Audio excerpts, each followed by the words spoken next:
আমি একেবারে ছোট করে একটুখানি গান শুনবো সিঞ্জিনি তোমার কাছ থেকে। এখন সময় আমাদের বারংবার এসে না দরজা এরকম নক করতে থাকে।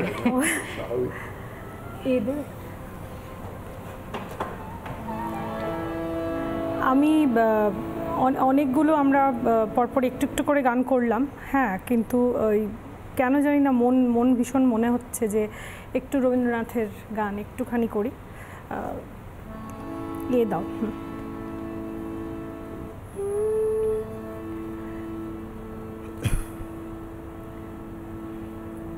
এক সেকেন্ড।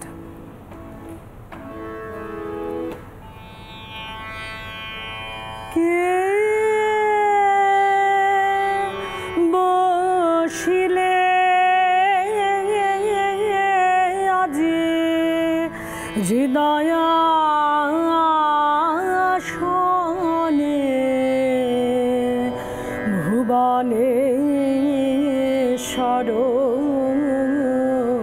প্রভু জাগাইলে অনুপম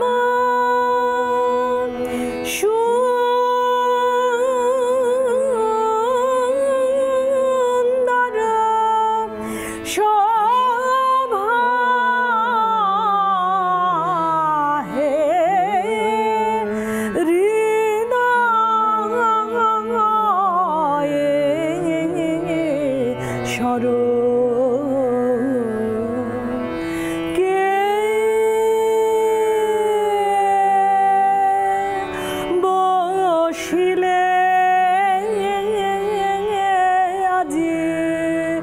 হৃদয় শোনে ভুবনেশ্বর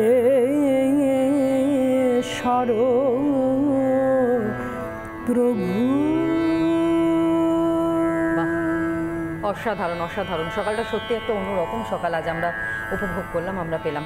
আর যেহেতু সময় একদম আমাদের কাছে নেই, সেই কারণের জন্য আজকের এই অনুষ্ঠান আমাদের এখানেই শেষ করতে হচ্ছে। যারা আমার সহকর্মীরা ছিলেন তাদের প্রত্যেককে ধন্যবাদ। আমরা এই যে প্রত্যেকটা দিন বিভিন্ন লড়াইয়ের মধ্যে দিয়ে জীবনটাকে এগিয়ে নিয়ে যাওয়ার কথা ভাবি, এগিয়ে নিয়ে চলি, আজ স্টুডিও থেকে কোথাও যেন চোখ বন্ধ করে আমরা আজ ভগবানের দর্শন পাচ্ছি, তাই নয় কি শান্তনুদা? দারুণ দারুণ, মানে এত সুন্দর অনুষ্ঠান।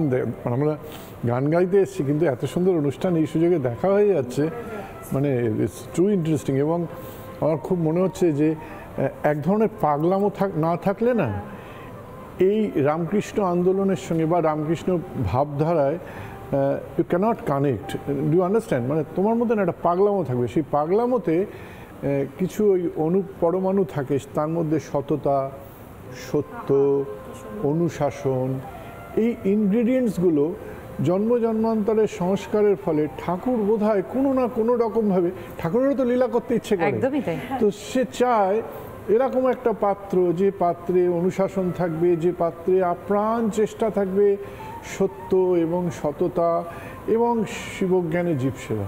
Do understand? তো কিন্তু গানের মধ্য দিয়ে আমরা কি এই গোটা বিষয়টাকে ব্যক্ত করতে পারি? দেখো কিরকম পাগলামো, ঠাকুরের খুব প্রিয় গান। আমায় দে মা পাগল করে ব্রহ্মময়ী, দে মা পাগল করে ব্রহ্মময়ী, দে মা পাগল করে। আমার কাজে নাই মা জ্ঞান বিচারে, দে মা পাগল করে ব্রহ্মময়ী, দে মা পাগল করে ব্রহ্মময়ী, দে মা পাগল করে। তোমার প্রেমের সুরা পানে করো মাতোয়ারা, তোমার প্রেমের সুরা পানে করো মাতোয়ারা। ও মা ভক্ত চিত্ত হরা, ডুবাও প্রেম সাগরে, দে মা পাগল করে ব্রহ্মময়ী, দে মা পাগল করে ব্রহ্মময়ী, দে মা পাগল করে। তোমার এই পাগলা গারদে কেহ হাসে কেহ কাঁদে, তোমার এই পাগলা গারদে কেহ হাসে কেহ কাঁদে, কেহ নাচে আনন্দ ভরে।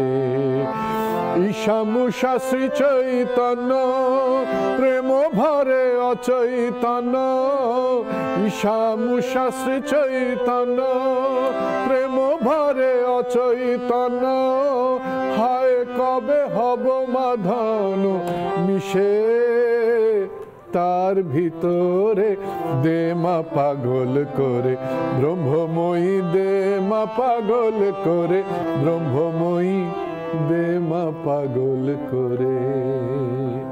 এক পাগলাম বেশ, মানে এত সুন্দরভাবে ব্যাখ্যা, কোথাও গিয়ে পাগল, কোথাও গিয়ে প্রেম, সবটা নিয়েই আমাদের এই জীবন, আর সেটা নিয়ে আমাদের চলতে হয়। আর এই মুহূর্তে কাশীপুর উদ্যানবাটির দিকে আরও একবার নজর রাখবো। সমাদৃতা আমাদের সঙ্গে রয়েছে। সমাদৃতা, অতিথিরা তোমার সঙ্গে রয়েছেন, তারা আজকের দিনে দাঁড়িয়ে কি উপলব্ধি করছেন?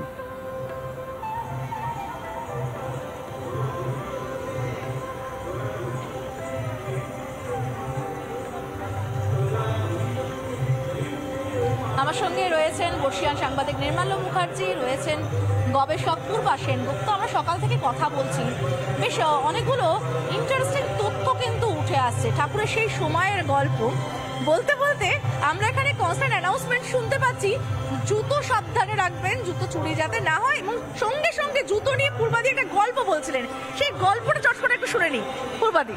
হ্যাঁ, শ্রীরামকৃষ্ণ একদিন ভক্তগৃহে গিয়েছেন, অনেক কীর্তন হচ্ছে, নাম গান হচ্ছে, হতে হতে ঠাকুর ট্রান্স হয়ে গেছে, সমাধিস্থ হয়ে গেছে।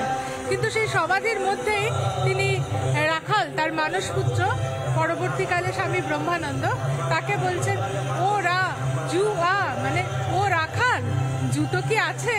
তো তিনি এতটা প্র্যাকটিক্যাল ছিলেন যে সত্যি সত্যি যে ধর্মস্থানে এত মানুষ আসছেন, তার মধ্যে প্রচুর মানুষের জুতো চুরি হওয়ার একটা ব্যাপার থাকে, তো কেউ কেউ আসে জুতো চুরি। বাস্তব বোধ কিন্তু ভীষণ রকম ভাবে ওনার প্রতিটা কথায় থাকতো। এই বাস্তব বোধ থেকেই নির্মলতা আপনার কাছে জানতে চাইবো, যে বাস্তব বোধের কথা বলছিলেন যে জুতো চুরি হচ্ছে কিনা সেটাও খেয়াল রাখতেন ঠাকুর। সেই জায়গায় দাঁড়িয়ে থেকে এই যে ভাব আন্দোলনের কথা উনি বলেছিলেন, সেটা কোন বাস্তব বোধ থেকে? আপনি দেখবেন যে ওখানে যেখানটা মূল জায়গাটা যেখানে কল্পতরু হয়েছিলেন, ওটা লেখা আছে লীলা ক্ষেত্র, এবং লীলা কথা ঠাকুরের সঙ্গে লীলা কথাটা একবার মিশিয়ে থাকে। ঠাকুর যা করে গেছেন, ঠাকুর এত একটা এলিভেটেড ডিভাইন স্টেটে থাকতেন, সেই ডিভাইন স্টেটে সাধারণ এমনকি তার সন্ন্যাসী ভক্তদের পক্ষেও পৌঁছানো সম্ভব ছিল না। সুতরাং ওর যে ওই ডিভিনিটিটাকে ডিকনস্ট্রাক্ট করে যদি নামিয়ে আনতে হয়, একদম এই লীলার মাধ্যমে উনি বোঝানোর চেষ্টা করতেন। সুতরাং এই যে কল্পতরু একটা অত্যন্ত অত্যন্ত উচ্চ আধ্যাত্মিক আধারে পৌঁছতে পারলে তবে বোঝা যায়। সেইখানে গেলে কতগুলো জিনিস আসে, আমি পরে আপনাকে বলবো। তার মধ্যে একটা স্পিরিচুয়াল অ্যাওয়েকনিং আসে, সেলফলেসনেস আসে, ইউনিভার্সালিটি আছে, অনেক কিছু আছে তার মধ্যে। সুতরাং ওই যে ডিভাইন স্টেট, ওই ডিভাইন স্টেটটা তো সাধারণ মানুষ পৌঁছতে পারবেন না। ঠাকুরের ওই লীলা প্রসঙ্গ যে বই, সেই লীলা প্রসঙ্গে বইয়ের মধ্যে ঠাকুরের ওই লীলার কথাই বলা আছে। যদিও উচ্চ আধ্যাত্মিক কথা বলতেন, তাহলে সাধারণ মানুষ বুঝতে পারতেন না। তার মানে এই যে অবতারত্বের কথা আমরা বলছি, এই যে কল্পতরু হওয়ার কথা বলছি, তা আদতে নিজের যে ভাবধারা, সামাজিক চেতনা, সেটা ছড়িয়ে দেওয়ার উদ্দেশ্যেই এই অবতারত্বের অবতারণা। হ্যাঁ, সামাজিক চেতনা নিশ্চয়ই ছিল। মানুষকে মানুষ হও, তোমাদের মধ্যে মনুষ্যত্ব আসুক, চৈতন্য আসুক, এটা তো সামাজিকতার মধ্যে পড়ে না। মানুষ নেই তো সমাজ তো আর শূন্য কোনো বস্তু নিয়ে নয়। তবে এখানে একটা দার্শনিক ব্যাপারও রয়েছে, যে পৌরাণিক ক্ষেত্রেও আছে, যেমন কল্পতরুর কথা বলছে। সন্ন্যাসীরা কিন্তু সেটাকে স্বীকার করেন না, তিনি নিত্য কল্পতরু, প্রতিদিনই তিনি কল্পতরু। তিনি কি করছেন? আত্মপ্রকাশ পূর্বক অভয়দান, মানে লীলা প্রসঙ্গে বলছেন স্বামী শারদানন্দজি, শ্রীরামকৃষ্ণের যে অথেন্টিক যে জীবনী, শ্রী শ্রীরামকৃষ্ণ লীলা প্রসঙ্গ, সেখানে বলছেন সেই দিন তিনি যা করেছিলেন সেটি হচ্ছে আত্মপ্রকাশ পূর্বক অভয়দান, অর্থাৎ নিজে যে অবতার সেটা তিনি বলেছিলেন। তিনি নিজেই বলেছেন আগে, হাটে হাড়ি ভেঙে দিয়ে যাব। যখন সবাই জানতে পারবে এবং সবাই জড়ো হয়ে যাবে, তখন মা মানে জগদম্বা এই খোলটি রাখবেন না। তো সেটি উনি হাটে হাড়ি ভেঙে দিয়েছিলেন, এরকমটি বলা হয়। এটি একটা ছোট্ট ঘটনা ছিল না, এটা একটা বিরাট একটা ইম্প্যাক্ট ছিল। এখন এখান থেকে নিশ্চিতভাবেই বেশ মানে শুনতে ভীষণ ভালো লাগে, এবং সারা দিন সত্যি সত্যি বসে শোনা যায়। কিন্তু শুধু তো কাশীপুর উদ্যানবাটি নয়, দক্ষিণেশ্বরের কথা আমরা দেখছিলাম, দক্ষিণেশ্বর যেখানে রামকৃষ্ণদেব সব থেকে বেশি দিন কাটিয়েছেন, সব থেকে বেশি দিন সাধন ভজন করেছেন, সেই দক্ষিণেশ্বরের ছবি দেখলাম। বেলুর মঠ রয়েছে এবং কামার পুকুর, শ্রীরামকৃষ্ণের জন্মস্থান, তাও রয়েছে। সেই সব ছবি দেখতে হবে, তাই ফিরে যাবো তোনার কাছে। একদম, এবং আমার তো বলতে ইচ্ছা করছে তোমরা সত্যিই ভাগ্যবান, আজকের এই দিনে সেই জায়গায় যেখানে যেখানে পদচিহ্ন রয়ে গিয়েছে ঠাকুরের, সেখানে তোমরা উপস্থিত রয়েছো। সঙ্গে থাকো। নানা ধরনের কন্টেন্ট দেখার জন্য লাইক করুন, শেয়ার করুন আমাদের ফেসবুক পেজ, সাবস্ক্রাইব করুন আমাদের ইউটিউব চ্যানেল। পাশাপাশি অন্যান্য ব্রেকিং নিউজের জন্য অবশ্যই চোখ রাখুন রিপাবলিক বাংলায়।